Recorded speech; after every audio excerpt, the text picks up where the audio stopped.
हरे हरे हरे कृष्णा कृष्ण कृष्ण हरे हरे हरे राम राम हरे हरे हरे कृष्ण कृष्ण कृष्ण हरे हरे हरे राम राम राम हरे हरे हरे कृष्ण कृष्ण कृष्ण हरे हरे हरे राम राम राम हरे हरे हरे कृष्ण कृष्ण कृष्ण हरे हरे हरे राम राम राम हरे हरे हरे कृष्ण कृष्ण कृष्ण हरे हरे हरे राम राम हरे हरे हरे कृष्ण कृष्ण कृष्ण हरे हरे हरे राम राम राम हरे हरे हरे कृष्ण कृष्ण कृष्ण हरे हरे हरे राम राम राम हरे हरे हरे कृष्ण कृष्ण कृष्ण हरे हरे हरे राम राम राम हरे हरे हरे कृष्ण कृष्ण कृष्ण हरे हरे हरे कवरदार विठ्ठल श्री ज्ञानदेव भक्त वैनी सकाराम महाराज समर्थ सद्गुरु श्रीराम महाराज गुरु गजानन महाराज संत शिरोमणी सावधान महाराज गाडगे महाराज की जय. जो मज होय अनन्य शरण त्याची निवारी मी जन्म मरण या लागी शरणांगता शरण्य मीच ऐकू. प्रस्तुत प्रवचनरूपी सेवेकरता निवडलेली ओवी 9व्या अध्यायातील 18व्या श्लोकावरील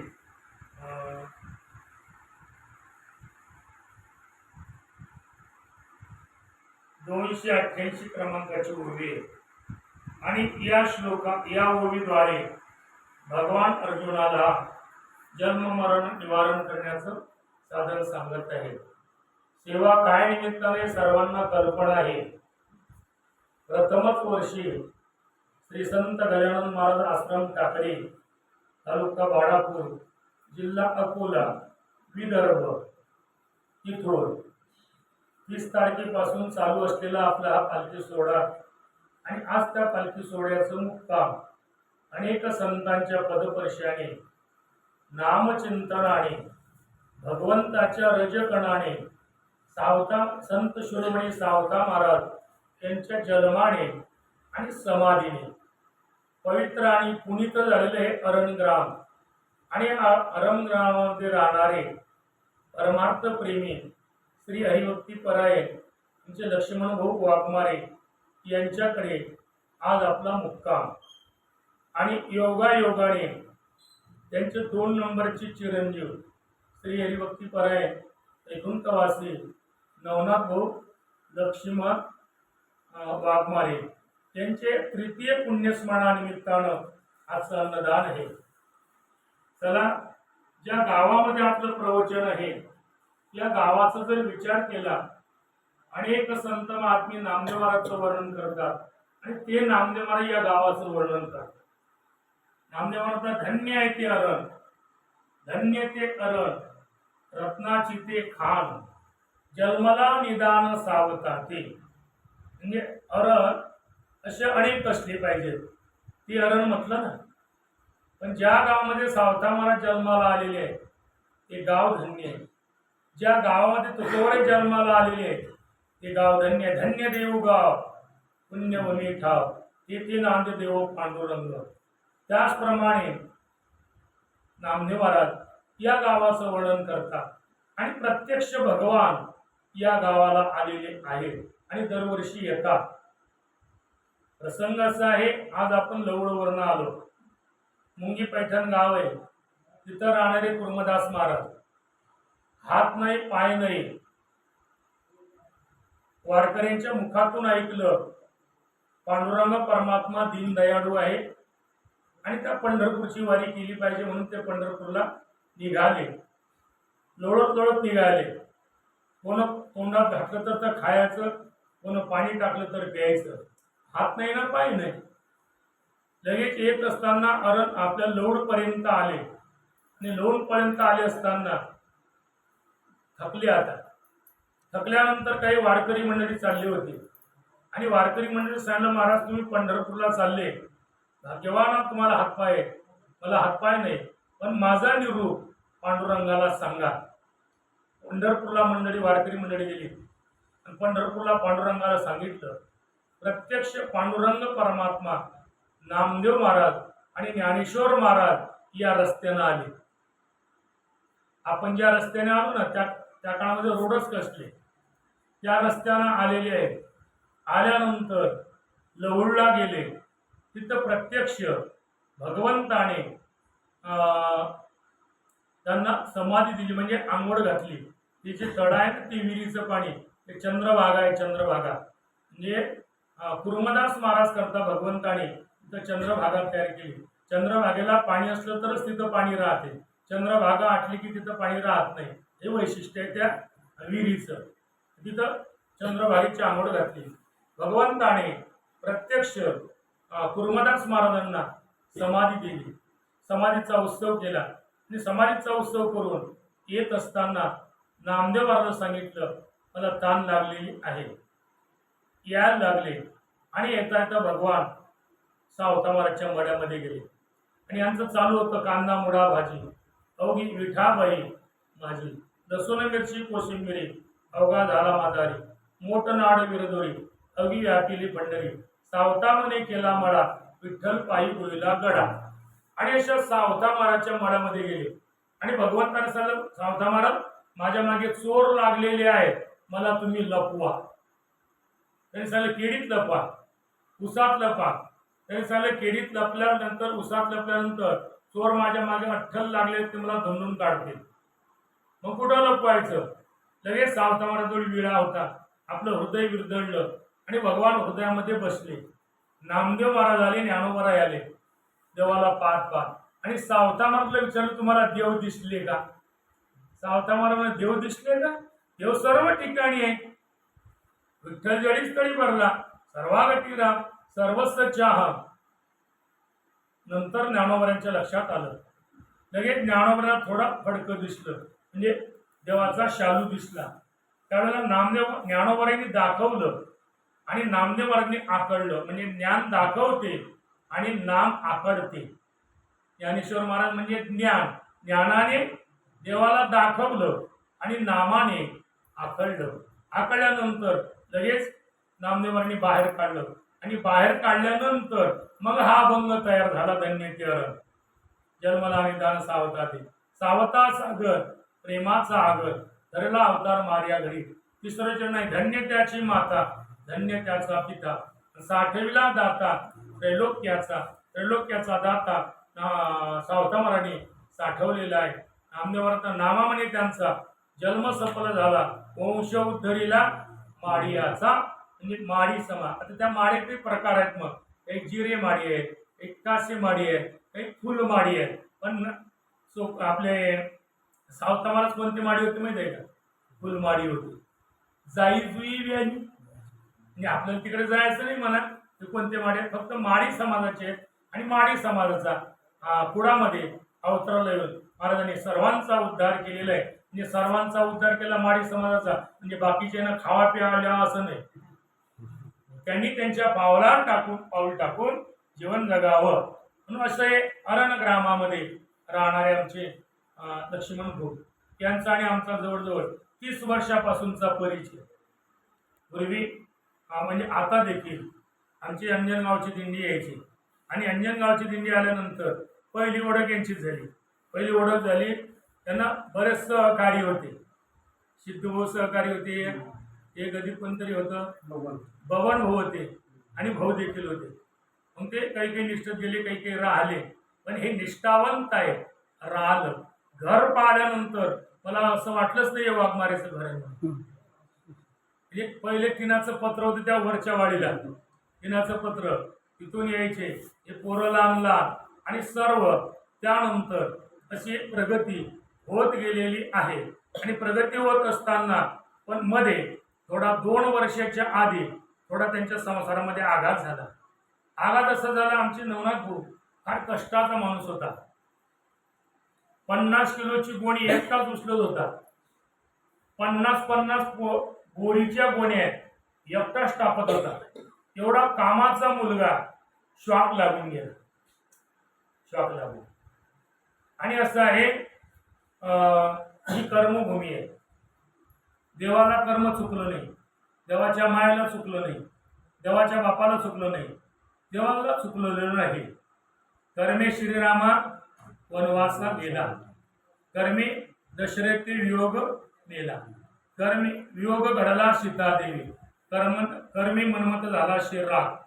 अधिक शंका येणार आहे तुम्हाला तरी, लक्ष्मण भाऊ शंका येणार आहे की महाराज आम्ही एवढा परमार्थ करतो तरी देव का आडवा आला नाही. हे आज तुम्हाला शंका आली नाही, पण ज्या वेळेला नवनाथ गेला त्यावेळेला तुमच्या मनामध्ये थोडं शैल्य होतच आहे. परमार्थिक आहे, शुद्ध परमार्थिक आहे, माडकरी आहे. कोणी जरी मंदिरात दिसलं तरी आपल्या घरी आणणारी मंडळी आहे. चला महाराज आमच्याकडे जेवणाला राहिला, म्हणजे ही एवढी परमार्थिक. मग त्यावेळेला शंका आली थोडी त्यांच्या मनामध्ये की आपण एवढा परमार्थ करतो, एवढं देवदेव करतो, मग देव का आडवा आला नाही. तर या शंकेचं उत्तर असं आहे, कुरुक्षेत्रावर युद्ध चालू होतं. कुरुक्षेत्रावर युद्ध चालू, अर्जुनाच्या घोड्याला जखमा व्हायच्या, मग कारण बाण लागायचे ना अर्जुनाच्या घोड्याला. मग भगवान संध्याकाळी काय करायचे, त्या घोड्याच्या अंगावर हात फिरवायचे. हात फिरवलं की घोड्याच्या जखमा बसायच्या. एवढी पावर भगवंताच्या हातामध्ये. पण त्याच भगवंताचा एकोलता एक भासा अभिमन्यू रणांगणामध्ये पडला, त्याला उठवता आला नसता का? उठवता आला असता. पण ते कर्म होतं, तिथं कोणाचं चालत नाही.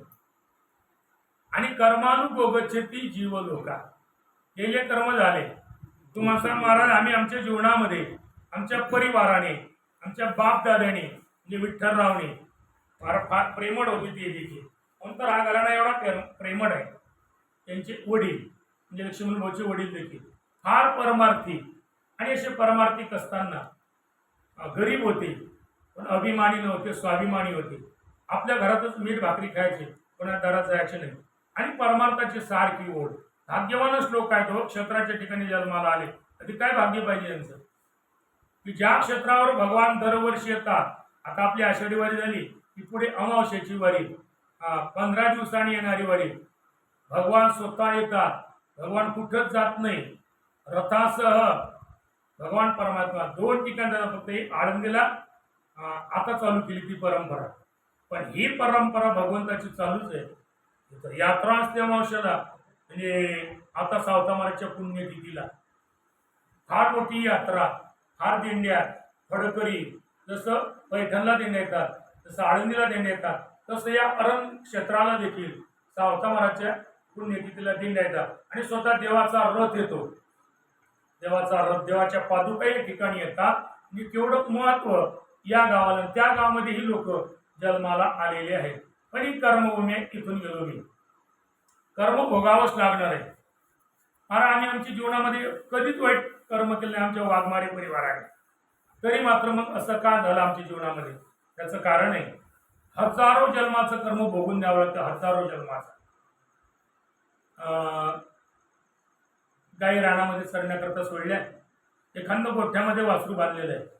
ते वासरू अचानक सुटलं, ते इतर गाईच्या काशेला लागेल का? गावरान गाईचं म्हणाल मी, जर्सीचं हॉस्टेनचं नाही. म्हणजे ते वासरू लांब. तसं यथा रेणू सहस्रेषु वच्च गच्छन्ति मातरा. हजारो गाईमधून आपल्या आईचा शोध घेतो. कर्म देखील कर्त्याचा शोध घेतो, त्याला भोगावं लागते. भीष्माचार्य शरपंजरी पडले, भगवंताला विचारलं मी नैष्ठिक ब्रह्मचारी आहे, प्रतिज्ञेमध्ये अडळ आहे, तरी मला या बाणाचे शहर का पडावं लागलं? पाहून झाले तुमचं कर्म आहे, आणि मी एवढं वाईट कर्म केलंच नाही माझ्या जीवनामध्ये. भगवंताने डोक्यावर हात ठेवला. 100व्या जन्मातली व्हिडिओ कॅसेट चालू झाली भीष्माचार्याची. 100व्या जन्मामध्ये राजा होते. शिकारीला चालले होते. सरड्या पडलेला होता रस्त्यात. सरड्या करता नाही भावा, सरड्या पडलेला होता. आमच्याकडे त्याला सळल्या म्हणतात. आमच्याकडे लोक शुद्ध बोलतच नाही. तुम्ही कुंकू म्हणता, आमच्याकडे लोक कुकू म्हणतात. कुकू जगाचे कुके कुकूच म्हणतात. हा, तुम्ही तूपच म्हणता, पण आमच्याकडे लोक तुंपा ना म्हणतात. तुंप म्हणजे कुंकावलं किंम काढलं तुंपावर टाकलं आहे. तुमच्याकडे कुंकूच म्हणतात. तो सरड्या, तो सरड्याच आहे. आणि आपल्याकडे सळल्या म्हणतात त्याला. सरड्या पडलेला होता रस्त्यामध्ये. भीष्माचार्यांनी बाणावर उचलला, फेकला. फेकल्याबरोबर काट्याच्या कुंपणावर पडला तो. ते काटे त्याच्या अंगामध्ये रुतले, बसले गेले. ते 100व्या जन्मातलं कर्म भीष्माचार्याला भोगून द्यावं लागलेलं आहे. त्यामुळे का होईना असो. आणि अशा पद्धतीने म्हणून ही कर्मभूमी आहे. कर्म भोगण्याकरता यावंच लागते. आणि मरण हे अटळ आहे. ज्यात मरण असलं त्यातच होणार आहे. बरं हो आपले हो, ज्यात मरण असलं त्यातच होणार आहे. मरणाला निमित्त असते. मरणाला निमित्त लागतो. गाव कसे काय गेले आणि काही नाही बुवा उभे होते, भरधाव ट्रकाला तिकून ठोस मारली. गाव कसे काय गेले आणि सकाळी उठले, दात घासलं, तोंड धुतलं, चहा ओतला, बशीमध्ये पेनार तरीच गेले. का जीवन की प्रक्रिया हातों में नहीं लिया की घास. हातातला घास मुखात जाईल का नाही याची गॅरंटी नाही. आता ऐका, 5 गोष्टी आईच्या गर्भामध्ये लिहिल्या जातात. बाकीच्या 5वीच्या दिवशी लिहिल्या जातात. कोणत्या 5 गोष्टी आईच्या गर्भात लिहिल्या जातात? आयु, कर्म, वित्तंच, विद्या, निधनमेवच, पंचैतानि लिख्यन्ति गर्भस्थैव देहिना. आयु म्हणजे किती वर्ष जगणार. कर्म कोणतं कर्म करणार, आयु कर्म. वित्तंच पैसा किती मिळवणार. विद्या किती प्राप्त. आणि निधन कुठं मरेल, कशानं मरेल, कानं मरेल, हे सर्व आईच्या गर्भामध्येच लिहिला जात असतो. म्हणून ते टळत नाही. तुम्हाला वाटते का टळलं असतं नवनीत भाऊचं? नाही बा, मग ते काही शेतात गेले नसते, शाप जर लागला नसता. ठरलेलंच होतं ते. जिथं ठरलं असतं तिथंच मरण येणार आहे. आमची गुरुजी नेहमी उदाहरण सांगत होता. गरुळाची आई बिमार पडली. गरुळाची आई बिमार पडली, म्हातारी बिमार पडली. आता मोठे माणूस बिमार पडल्यानंतर मोठे लोक पाहण्याकरता, ब्रह्मदेव पाहण्याकरता, इंद्र, चंद्र, वरुण, व्यवहार दृष्टीनं यम पाहण्याकरता गेले भेटीला गेले. यमाने भेटगोट घेतली. सांगितलं, आई साहेब येतो आम्ही. आपल्याकडे येतो म्हणायची जातो म्हणायची पद्धत आहे. येतो आम्ही. गरुळाच्या आई सांगलो या म्हटल्यावर यम हसला. आपला यम राजा हसले. यम हसल्यामुळे गरुडाच्या आईला शंका आली. ज्या अर्थी यम हसला त्या अर्थी आपल्याला जावं लागतंय. गरुड घरी आले. गरुडची घरी गरुडाला सांगितलं, गरुडा ज्या अर्थी यम हसला त्या अर्थी मला जावं लागते. त्यांनी सांगितलं, आई जो मुलगा अमृताचा कुंभ तुला आणून देतील, तुला जाऊ कसा देणार आहे. लगेच पाठीवर घेतलं, पंखावर बसवलं. आपल्या सातपुड्याच्या पाडाच्या दरीत गेले. तिथं जागा साफ केली. तिथं एक बिछाना टाकला आणि गरुडाच्या आईला टाकलं. तिथं टाकल्याबरोबर यमराज हजर झाले. जय हरी रामकृष्ण हरी. अरे यमा तू काल आलता ना? आणि हो. आज कसा काय आला? आणि काल भेटीला आलो, आज नेण्याकरता आलो. यमा मला शंका आली. काल तू जाता जाता का हसला रे? तो म्हणे माझ्या हसण्याचं कारण एवढं होतं, तुमचं मरण या दरीमध्ये होतं, पण तुमच्यामध्ये पाठवी शक्ती येण्याची नव्हती. मला असं वाटलं आपण सर्व जगाचा फरशा पाळणारा जरी यम असला तरी गरुडाच्या आईच्या पुढे नतमस्तक होऊन आपल्याला रिकाम्या हाताने जावं लागतं, म्हणून मला असा आला. म्हणजे स्वतःच्या मुलाने स्वतःच्या आईला मरणाच्या दरीमध्ये नेऊन ठेवलं. माझा मुद्दा या ठिकाणी आहे, ज्यात मरण असलं त्यात होणारच आहे. यांचं विजीमध्येच मरण होतं, शॉकमध्ये. आता एक आहे का, गेलेल्या व्यक्ती करता दुःख केल्यापेक्षा होईल तेवढं त्याच्या निमित्ताने सत्कर्म करा. नवनाथ भाऊ करता आपण किती दुःख केलं म्हणजे येणार आहे. तुमच्या घराण्यामध्ये सर्वांना जरी दुःख असलं तरी त्याच्या आईला लय दुःख. कारण लहानपणच्या आठवणी, सर्व आठवणी, आईला जेवढं दुःख असते ना तेवढं दुःख कोणाला असतं. अभिमन्यू रणांगणामध्ये पडला, भगवान आले, अर्जुन आला. भगवंता सांगलं, सुभद्रे जगाच्या मालकाची बहीण आहे, क्षत्रियाची पत्नी आहे, वीराची माता आहे, तुला लढणं शोभत नाही. तिने सांगितलं, पुढच्या जन्मात तू बाई होतो, तुला मुलगा असू देतो, रणांगणामध्ये पडू देतो, बारक्या लोकांनी लात मारू देतो, तुला आईचं हृदय करणार आहे. आई झाल्यानंतर आईचं महत्व कळतंय, अन्यथा नाही. म्हणजे आईचं दुःख काय असते त्या आईला माहिती, आपल्याला नाही. आपण बाहेरचे आहोत. पोरं दोन्ही कामाला जात असतील, तुम्ही देखील कामाला जात असता, घरात तिला नेहमीच राहावं लागत असते. आता त्या दुःखाचा विसर पडला पाहिजे, हे महत्वाचं आहे. दुःख होणारच आहे, शेवटपर्यंत तुमच्या दोघांना दुःख होणारच आहे, अंतकरणामध्ये शल्य राहणारच आहे. त्याच्या निमित्ताने जेवढं होत असेल तेवढा सत्कर्म करा. आम्ही भाऊला फोन केला फक्त, कारण 28ला आपली दिंडी ठरली, 30ला दिंडीचं प्रस्थान झालं, आणि 2-4 दिवसांनी मग फोन केला दिंडी निघल्यानंतर. मला आठवण आली, आपले वाघमारे तिथं, हॅलो. त्यांनी लगेच फोन, काय महाराज, म्हटलं दरवर्षी तुमच्याकडे रूपलाल महाराजची दिंडी असते. त्यांनी सांगितलं हो, काकांकडे असते, आमचे बाबा देखील त्याच्यात असतात. पण मी नवीन दिंडी माझ्या आश्रमची काढली, यात आपली स्वतःची दिंडी आहे. गजानन महाराज आलेले आहेत आज तुमच्या घरी पादुका रूपाने. मग गजानन महाराजची दिंडी काढली आम्ही. काढल्यानंतर म्हटलं कोणीतरी गावामध्ये एखादा ठेपा घेणारा मनुष्य पहा. तो म्हणजे ठेपा घेणारा पाहिल्यापेक्षा मीच तुमचा मुक्काम घेतो, फक्त तुम्हाला वस्तीवर यावं लागणार आहे. म्हटलं आता वस्ती किती लांब आहे किती नाही, 2-2 कोसाच्या वस्त्या. म्हटलं वस्तीवर काय सुविधा आहे काय नाही. आलो, समाधान वाटलं. हे परमार्थाचं प्रतीक आहे, म्हणायला काही हरकत नाही. संत कृपा झाली, इमारत आली, हे प्रमाण इथं बसू शकतं. संतांची कृपा झाली, 4-5 प्रवृत्ती घरात. आज दोन्ही मुलं उद्योगी निघालेली आहेत, शेळ्या देखील भरपूर आहेत, गाई देखील भरपूर आहेत, आणि सर्व व्यवस्थित चालू आहे. आता एक वाक्य मी बोलून जाणार. गाडी प्रपंचाची व्यवस्थित चालू असली की त्याला लय खोड लागलेली आहे देवाला, त्या गाडीची कीड काढतो तो. कीड समजते ना, चाकाला लावलेली कीड असते. तसं गाड व्यवस्थित चालू होती, लगेच नवनाथ भाऊ सारखी कीड त्याची काढून टाकलेली आहे. काढली तरी मात्र प्रपंचाची गाडी दोन्ही मुलांनी व्यवस्थित सांभाळली. दोन्ही मुलाचे लग्न झाले, त्याचे लग्नाला पाहुणे पाहायला वगैरे गेलते, पण मात्र तो योग आला नाही, कारण तो मधला होता. लहाण्याचं लग्नच राहिलं तर मोठ्याचं झालं होतं. लहाण्याचं लग्न राहिलं, नंतर लहाण्यात लग्न वगैरे सर्व व्यवस्थित झालेलं आहे. अजिबात टेन्शन घेऊ नका, त्याचं आयुष्यच तेवढं होतं. आमच्या भागामध्ये एक महाराज होऊन गेले, अशोक महाराज म्हणून. ते लोकांचं मरण सांगत, किती दिवसानं मरणार, काय मरणार, कशानं मरणार, ते मरण सांगत, आणि तेच ॲक्सिडेंट नव्हे. घ्या घरून निघाले, गायगावला आले, आपल्या गायगावला गणपतीच्या जवळ. फोनवर बोलत बोलत मागून गाडी आली. नेहमी ते 2 जण असायचे गाडीवर, कोण ना कोणी असायचं. त्या दिवशी एकटेच गाडीवर होते, त्याच गाडीचा ॲक्सिडेंट झाला आणि मरण पावले. म्हणून मी सांगितलं, त्यात मरण असलं आपले त्यात होणारच आहे, पण मात्र गेलेल्या व्यक्तीकरता सत्कर्म करण्याचा प्रयत्न करा. आपण करता त्याबद्दल वाघमारी परिवाराला धन्यवाद देणार आहोत. आणि त्याच्या स्मृतीप्रित्यर्थ दिंडीचं आगमन आणि त्याच्या सेवेकरता दिंडीच्या ते पंढरपूरला चाललेले आहे. आणि पंढरपूरचं महात्म्य, धन्य धन्य पांडुरंग, सकळ दोषा होय भंग, पूर्वदुद्धरती सांग, पंढरपूर देखलिया. पंढरपूरच्या वारकऱ्याच्या मुखामध्ये एक भाताचा शीत जरी गेला तरी जगाचा नेता परमात्मा तृप्तीचा ढेकर देतो. एक शीततले अन्न होय कोटीपुडाचे उद्धरण.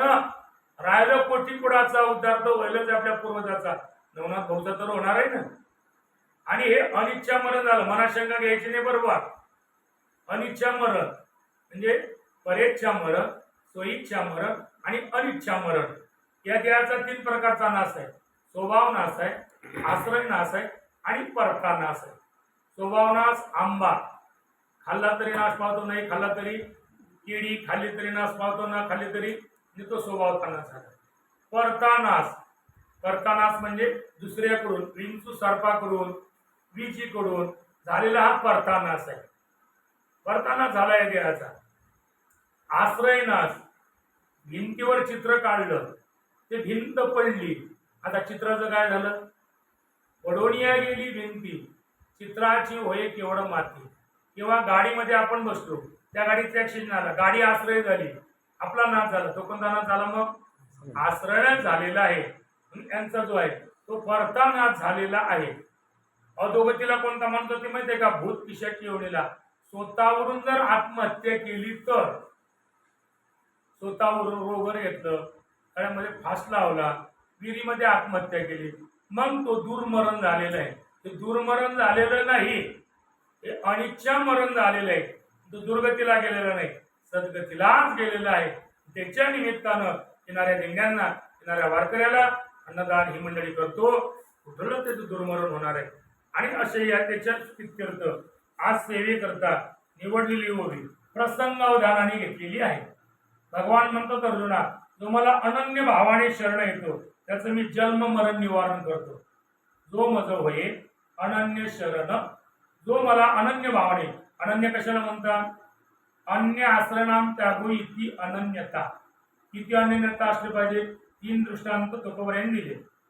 कन्या सासुराची जाय मागे परतोनी, मुलगी मायराला अनन्यता असते, ते जातच नाही. सासरला जाताना किती रडतो पडतो.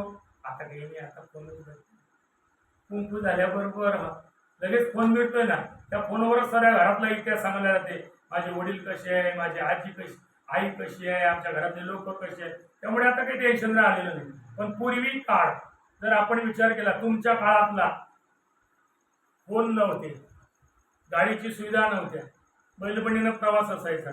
लग्न झालं, लग्नात ती मुलगी नको म्हणायची आणि रडत आहे. तिची आई समजून काढायची, पोरी जाय, आता मी बाबाला पाठवते, तुला रसाला बोलावते, तुला दिवाळीला बोलावते, तुला आखाडीला बोलावते, तुला धोंड्याच्या महिन्याला बोलावते. ती मुलगी गेली. गेल्यानंतर संसारामध्ये रममान झाली, 2-4 मुलं झाले आणि म्हातारा बिमार पडलं. तिचं म्हातारा बिमार पडला, वडील बिमार पडला. फोन केला, पोरी बाबा तुझी आठवण काढत आहे, तू ये ना ग.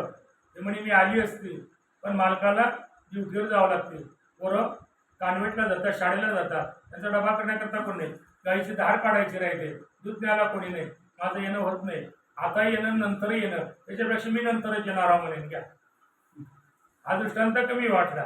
पुढचं उदाहरण दिलं, आई मुलगा आईला अनन्य असते, सुकलिया माये बाड गुरु हुर्राप आहे. पण मात्र हाय दृष्टांत कमी वाटला. तिसरं उदाहरण दिलं, जेवणा वेगळी मासोळी तैसा तुका पाण्याला, मासा हा पाण्याला अनन्य आहे. तूप काय किलो आहे? तूप 1200 रुपये. मला आणायचं काम पडत नाही. मी संन्यासी महाराज आहे पांढऱ्या कपड्यातला, त्यामुळे मला काहीच विकत आणावं लागत नाही. 1200 रुपये किलो तूप आहे. पाणी काय किलो काय लिटर आहे? 20 रुपये जर घेतलं तर. तसं तर आज वारकरी लय सांगतात पाणी कपडे धुण्याकरता. पाणी 20 रुपये लिटर. बॉटल जर घेतली आपण 20 रुपयात भेटते ना. पण 1200 रुपयाच्या तुपामध्ये मासोळी टाकली जगील ती नाही. दुधात टाकली तर नाही जगणार, ताकात टाकली तर नाही जगणार. का जगणार नाही? कारण ते पाण्याला अनन्य. एवढं अनन्य भगवंताला शरण गेलं पाहिजे. जोपर्यंत जीव अनन्य शरण जात नाही तोपर्यंत भगवान परमात्मा आपला अंगीकार करत नाही. जो मजव अनन्य शरण काय होणार आहे? आता इथलं शंका आहे त्याच्या. जीवाने जीवाला शरण जाऊ नये, जीवाने जळाला शरण जाऊ नये. जीवाने जर शरणच जायचं असेल तर देवाला जावं. जीवाने जीवाला शरण का जाऊ नये? एक जीव दुसऱ्या जीवाला मारून आपला उदरनिर्वाह करत असतो. जीवाने जीवाला शरण जाऊ नये. जीवाने जळाला शरण जाऊ नये. तोच जड आणि आपण जड, आपल्याला कोण तारणार आहे? जीवाने जळाला शरण जायचं नाही, जीवाने जीवाला शरण जायचं नाही. जीवाने जर शरणच जायचं असेल तर देवाला जायचं. आली शंका, कोण्या देवाला जायचं? देव म्हणजे देव. त्यांनी काही झालेले आहे, काही केलेले आहे आणि काही मानलेले आहे. जीवाने देवाला शरण का जावं? हा जीव परमात्म्याचा अंश आहे म्हणून. ममय अंशो जीव लोके. का शरण जावं? त्या देवाने आपल्याला देह दिला, जीव दिला, इंद्रिय दिले, ज्ञान दिलं, साधन सामुग्री दिली. हे कशाकरता दिली? मी बोलतोय कडून आलो तुम्हाला का झपा आल्या का भुका लागल्या? अरे देवाने सर्व जे आपल्याला दिलेलं आहे, देवी दिला देह भजना करता, दिली इंद्रिये डोळे मुख बोलाया जेणे तू जोडसी. बरं, हे सर्व दान दिलं. दान वेगळं, वाण वेगळं. दुकानदार लोक वाण देतात तर पैसा घेतात. भगवान आणि संत दान देतो पण याचा मोबदला नाही. आता एक वाक्य मी तुम्हाला विचारणार आहे. दानाचा उपयोग सत्कर्मामध्ये व्हावा का संसारामध्ये व्हावा? तुम्ही दिलेली वर्गणी आम्ही परमार्थामध्ये लावावी की संसारामध्ये लावावी? परमार्थामध्ये. मग भगवंताने हा ध्येय आपल्याला दान दिलेला आहे, याचा उपयोग तुम्ही संसारामध्ये करता या परमार्थामध्ये करता? दानाचा उपयोग कुठे करायला पाहिजे प्रकारे? काय विलास भाऊ, दान देहाचा हा दान भेटलेला ध्येय आहे आपल्याला, याचा उपयोग परमार्थामध्ये का संसारामध्ये? 12 चांदी कशी काय जाता तुम्ही? हा उत्तर आहे. 12 चांदी कशी? म्हणून तसं काही हरकत नाही. एक महिनाभर चालले, भजन करत चालले, काही हरकत नाही. पंढरपूरला जायचं, चंद्रबाई आंघोळ करायची, लगेच कळसाचं दर्शन घ्यायचं, नगर प्रदक्षिणा करायची. तुम्ही संसारिक लोक, तुम्ही काही माझ्यासारखे राख लावून आलेले ना, साहजिक आहे. आले हे महिनाभर, हे देवावर उपकार. महिनाभर आपण आलोत ना, 20-21 दिवसामध्ये आलो आम्ही. आपला शेवटचा मुक्काम 22वा आहे. 21-22 दिवसाने आपण पंढरपूरला जाणार आहोत. म्हणजे आता काय राहिले, 22 एकच रात्र राहिली, आजची उद्याची रात्र, म्हणजे 2.5 दिवस महालक्ष्मीसारखं आपलं माहेर राहिलेलं आपण माहेरला जाणार आहोत. पंढरपूरला जाणार आहोत आपण 2 दिवसामध्ये. पूर्वी तर आम्ही मग औरंग ते डायरेक्ट पंढरपूरच जायचं, 35 किलोमीटर जायचं. पण मग यावर्षी म्हटलं नाही, तसं नाही करायचं. आम्ही इथून 3:30ला निघायचं. घरात झोपीला जायचं, वहिनी वगैरे सर्व झोपायचं असेल आम्ही लगेच निघून जायचं उठल्याबरोबर. 4 रस्त्याने करायचं, मग 4 नाश्ता रस्त्यानेच घ्यायचं. रोपल्याला जेवण करायचं, लगेच रोपल्याला वारकरी झाले मोकळे. मग तुम्ही सार काहीतरी नाश्ता घ्यायचा, लगेच जायचं, असं पद्धतीनं होतं. पण आपण तसं नाही करायचं, धावपळ नाही करायची. मस्त निवांत उद्या सकाळी इथं आंघोळा करायच्या, लगेच चहा पाणी घ्यायचं. चहा पाणी घेतलं की 6:30-7:45ला आपलं प्रस्थान होणार आहे. आष्टीला आपला जेवण होणार. त्यानंतर रोपड्याला 5 वाजेपर्यंत आपण पोहोचणार. तिथे 5 वाजता मग गेल्यानंतर असं प्रवचन कीर्तन वगैरे काहीतरी होणार आहे. तिथे गेल्यानंतर मग अशा पद्धतीने मग रोपडेवरून सकाळी उठून आपलं प्रस्थान होणार आहे. पण चंद्रभागेमध्ये 9 वाजता आपण पोहोचणार. 9 वाजता पोहोचले, आंघोळा वगैरे येते, कुंडलिकाजवळ जायचं, गीताभंग म्हणायचा, माधारामध्ये जायचं, गीताभंग म्हणायचा. तिथून आपल्या गजानन महाराजच्या मंदिराच्या मागे जाऊ, आपल्या जागेवरती जाऊ, तिथं सांगता करायची दिंडीची, म्हणजे दिंडीचा समारोप करायचा. सांगता नाही, सांगता कालानंतर. चला मला तिकडे जायचं नाही, म्हणून जीवाने जीवाला शरण जायचं नाही, जीवाने जळाला शरण जायचं नाही, जीवा देवाला शरण जायचं. का जायचं त्याचं उत्तर दिलेलं आहे. आणि देह दिला, जीव दिला, इंद्रिय दिले, ज्ञान दिलं, साधन सामुग्री दिलेली आहे. आता दुसरं वाक्य उच्चारणार. जीव हा अपूर्ण आहे आणि तो परिपूर्ण आहे. जीव अपूर्ण आहे आणि परमात्मा ओम पूर्णमिदं पूर्णमिदं पूर्णात् पूर्णमुदच्यते परिपूर्णतम साक्षात श्रीकृष्ण नान्येवै. अपूर्ण जीवन परिपूर्णाला जोपर्यंत आपण प्राप्त करत नाही, तोपर्यंत अपूर्ण जीवन आपलं परिपूर्ण होणार नाही. म्हणून जीवाने त्या भगवंताला अनन्य शरण द्यायला पाहिजे. जो मज वय अनन्य शरण, त्याचे निवारी मी जन्म आणि मरण. जन्म मरणासारखं दुसरं दुःख कोणतंच नाही. निवारी जन्म मरण.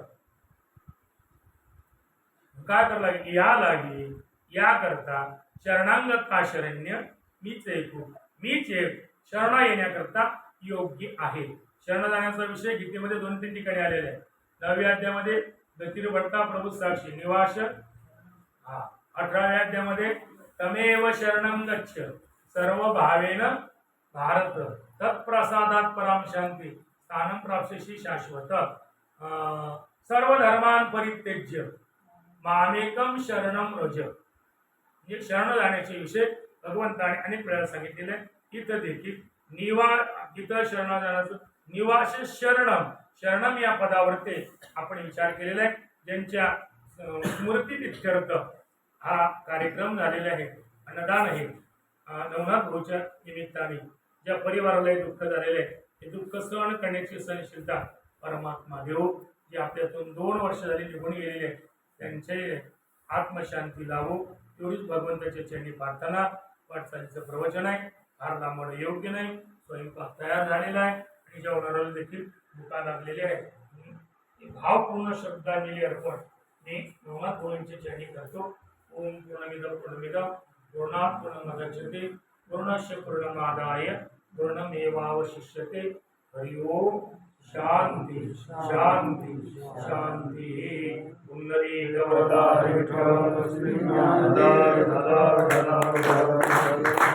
आता विश्वासमध्ये गेले वागे तुषार पुरुषोनी मददारे पसायता एक करी सांडो या सत्यवीर जीवालो उता परस्परे पडो जीवांचे पितांचे मित्राओ ईश्वर धर्म पाओ जो देवांचे तो ते लावो मंडळी ईश्वर निष्ठांची मांद्याची अनवरत हो मंडळी सदा चेतना चिंता बोलती जरणव भिक्षुषाचे चंद्रकीचे लांछन आनंद एकापैन ते सर्वाई सदा सज्जन किंतुना सर्वसुखी पूर्ण होणे प्रियोगी वैजवादी पुरुषी अखंडित आदि ग्रंथो भजिले विशेष योगी दुष्टादुष्टदिले भगवान एक मने श्री विश्वेश्वराव आओ एकदान बसाओ एने वरी ज्ञान देवो एने वरी ज्ञान देवो एने वरी ज्ञान देवो हरि कवरता विठ्ठल श्री ज्ञानदेव भाई वीर जय समर्थ सद्गुरु श्रीराम महाराज गजानन महाराज संत शिरोमणी सावता महाराज. जेवायला मला असं वाटतं का वरण्यात बसावं, वर पंथा बसतात.